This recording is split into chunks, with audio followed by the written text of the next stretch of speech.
Assalamualaikum warahmatullahi wabarakatuh. Innal hamdalillah nahmaduhu wa nasta'inuhu wa nastaghfiruh wa na'udzu billahi min syururi anfusina wa min sayyi'ati a'malina may yahdihillahu fala mudilla lahu wa may yudlil fala hadiya lahu wa la syarika lahu wa asyhadu anna Muhammadan abduhu wa rasuluh. Allahumma shalli ala Muhammad wa ala ali Muhammad amma ba'd. Qala Allah ta'ala a'udzu billahi minasyaitonir rajim. Ya ayyuhalladzina amanu taqullaha haqqa tuqatih wa la tamutunna illa wa antum muslimun. Wa qala Allah ta'ala ya ayyuhan nasu taqu rabbakum alladzi khalaqakum min nafsin wahidatin wa khalaqa minha zawjaha wa bassa minhuma rijalan katsiran wa nisaa wa taqullaha alladzi tas'aluna bihi wal arham innallaha kana 'alaykum raqiba. Segala puji hanya bagi Allah Subhanahu wa taala, Zat yang Maha Segala Raya, Allah yang senantiasa mengkaruniakan kepada kita berbagai kenikmatan, terutama nikmat iman dan Islam, nikmat kesempatan dan sehingga pada subuh hari ini kita masih diberikan kesempatan oleh Allah Subhanahu wa taala untuk menjalankan salah satu kewajiban kita, yaitu sholat subuh berjamaah. Salawat dan salam semoga senantiasa Allah curahkan kepada Nabi kita Nabi Muhammad SAW, keluarganya, semua dan pengikutnya sampai akhir zaman, dan kita termasuk juga. Hadirin kaum muslimin jamaah Masjid dari Al-Jabar yang masuk rahmatullah. Bekal kita untuk kehidupan nanti setelah dunia ini berakhir adalah takwa. Wa tajawwadu fa inna khairal zadi. Jadi berbekalan dan sebaik-baiknya bekal adalah takwa. Jadi hadirin kaum muslimin, Bapak Ibu dan adik-adik sekalian, kehidupan di dunia ini sebagaimana kita maklumi tidak akan selamanya. Dunia akan dibatasi dengan apa yang dinamakan dengan kematian setiap kita. Kemudian ditambah dunia ini akan rusak. Dunia akan berakhir, apa yang dilakukan dengan dunia. Jadi hadirin kaum muslimin jamaah sholat subuh berjamaah, kita harus senantiasa di dunia ini senantiasa mawas diri. Kemudian kita harus senantiasa ingat akan tugas kita, yaitu untuk menghambakan kepada Allah Subhanahu wa taala. Kita harus bermuamalah, yaitu mengingat kembali akan tugas kita di dunia adalah untuk beribadah kepada Allah. Hadirin kaum muslimin rahimahullah, di saat subuh seperti itu tidak semua orang bisa menghadiri bumi Allah ini. Dimanapun masjid sangat sulit kita lihat di negara ini. Masjid yang megah ini, 1 tahun kebelakang saya mengikuti pembukaan dengan para ulama termasuk ketua MUI dari Bali. 1 tahun kebelakang bulan Desember saya persis untuk di sini peresmian Masjid Al-Jabar, saya mengikuti hari Jumat. Jadi alhamdulillah 1 tahun tepat bisa bersilaturahim lagi di Masjid Al-Jabar.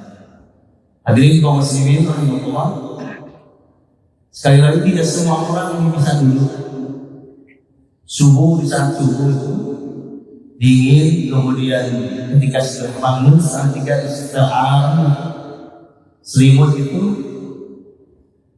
memberikan kehangatan tidur lagi. Karena itu orang-orang yang beriman, orang-orang yang senantiasa untuk mempersiapkan kehidupan nanti di akhirat, dia akan menyegerakan untuk pergi ke bumi Allah atau masjid. Jadi ada beberapa keundangan hadirin kaum muslimin ketika kita duduk di masjid. Kita persiapkan dari rumah untuk bersuci, berwudu, kemudian kita pergi ke masjid Dan di dalam perjalanan kita menuju masjid, setiap langkah akan menuju kebaikan.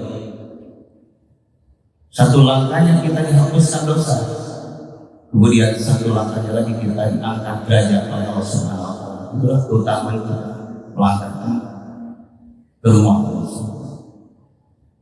Hadirin kaum muslimin, kemudian keutamaan dari sholat subuh, sebagaimana kita maklumi, ini adalah keutamaan yang luar biasa.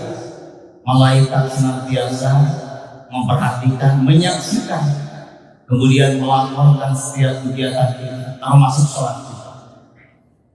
Malaikat yang bertugas siang dan malam itu bergiliran melaporkan ke Allah Subhanahu wa Ta'ala, dan tentunya Allah Subhanahu wa Ta'ala yang Maha Kuasa mengetahui setiap hambanya yang sedang melaksanakan ibadah ini. Akan tetapi hadirin kaum muslimin, orang-orang yang beriman yang senantiasa menghendakkan diri kepada Allah Subhanahu wa Ta'ala, dia akan selalu tunduk dan patuh kepada aturan Allah Subhanahu wa Ta'ala. Hadirin kaum muslimin, pada kesempatan yang singkat ini saya akan menyampaikan bagaimana karakteristik orang yang beriman. Di dalam surat Al-Mu'minun, surat yang ke-23, orang-orang yang beriman nanti akan dimasukkan ke surga yang paling tinggi, yaitu surga Firdaus. Di Al-Mu'minun ayat 1-10 Allah Subhanahu wa Ta'ala menyampaikan orang-orang yang akan mewarisi surga Firdaus itu yang pertama, qad aflahal mu'minun. Jadi sesungguhnya orang-orang yang beriman itu yang beruntung. Terbalik dengan surat Al-Asr yang mengatakan bahwa orang itu dalam keadaan rugi, kecuali siapa? Orang-orang yang beriman. Ini dijawab oleh surat Al-Mu'minun ayat 1. Kemudian siapa orang yang beruntung itu? Alladzina hum fi sholatihim, yaitu orang yang senantiasa khusyuk dalam salat. Jadi orang-orang yang nanti akan mewarisi surga Firdaus itu orang-orang yang senantiasa menundukkan.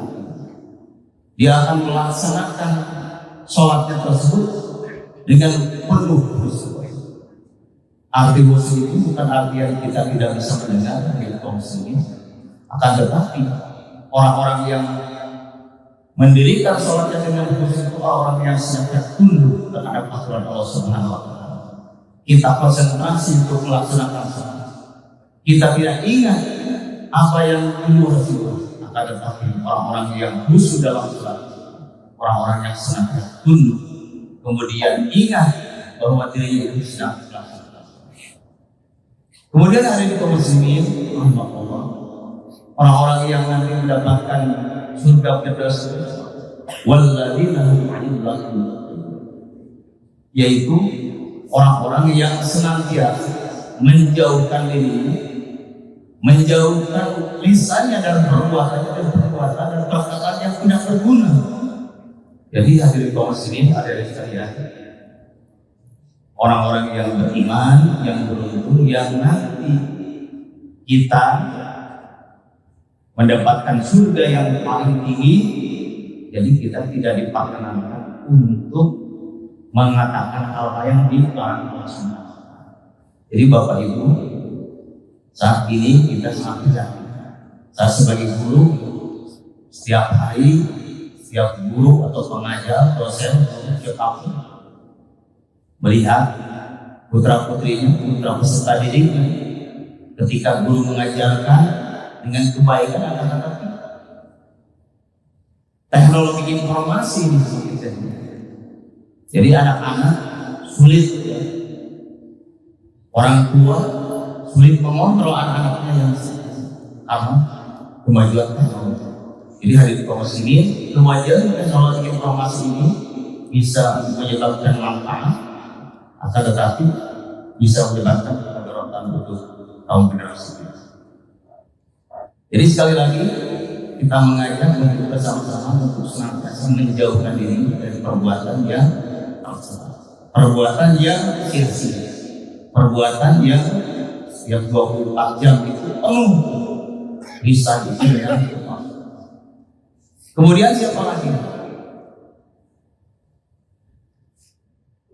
Orang-orang yang nanti akan mendapatkan surga firdaus. Walladzina hum lizakati. Kemudian orang-orang yang senantiasa mengeluarkan harta benda untuk apa? Untuk membersihkan diri dari perbuatan dosa. Jadi orang-orang yang senantiasa mengharapkan kebaikan, orang-orang yang senantiasa surga di sisi Nabi telah dia berkata adalah orang-orang yang senantiasa setiap kesempatan baik lapang ataupun sepi dia akan senantiasa menyisihkan sebagian harta benda untuk membersihkan diri dan harta. Kemudian selanjutnya hadirin kaum muslimin di surat Al-Mu'minun disampaikan orang-orang yang senantiasa nanti akan mendapatkan surga firdaus, orang yang senantiasa nanti menghindari, menjaga, memelihara kemampuan. Kita tidak senantiasa untuk mengumbar akhlak. Jadi orang-orang yang beriman itu nanti akan menghindari perbuatan dosa apa yang dimaksud dengan hal-hal yang menjerumuskan diri kita terhadap perbuatan zina, kecuali kepada siapa? Kepada istri-istri kita. Kemudian sebaliknya kaum akhwat atau ibu-ibu dia akan senantiasa memelihara dirinya dari perbuatan dosa. Kemudian selanjutnya dari kaum muslimin yang terakhir orang-orang yang akan mendapatkan kenikmatan berupa surga firdaus akan memelihara amanah. Tadi malam kita sudah disuguhi debat apa? Debat para calon pemimpin. Jadi calon pemimpin itu kan di komisi bukan hanya presiden, jadi tingkat RT pun, RT, RW, bupati, wali kota, camat, gubernur, pemimpin. Kemudian ini sendiri adalah pemimpin. Suami untuk para istrinya, bapak untuk para anaknya adalah pemimpin. Ini yang di hadapan ini anak-anak SD ya. Anak-anak SD ada yang SD. Ini adalah pendidikan. Jadi setiap hari saya mengajar kepada anak-anak saya. Anak-anak didik termasuk anak-anak saya. Ini penting, amanah sebagai orang tua. Bagaimana mendidik? Jangan harap anak-anak bisa pergi ke masjid kalau orang tuanya terlebih para bapaknya tidak pergi ke masjid. Jangan harap anak-anaknya ahli masjid kalau ayahnya tetap menonton televisi. Jadi setiap 5 waktu dalam sehari ketika kaum muslimin kita diberi amanah untuk mendidik putra putri kita, mendidik para peserta.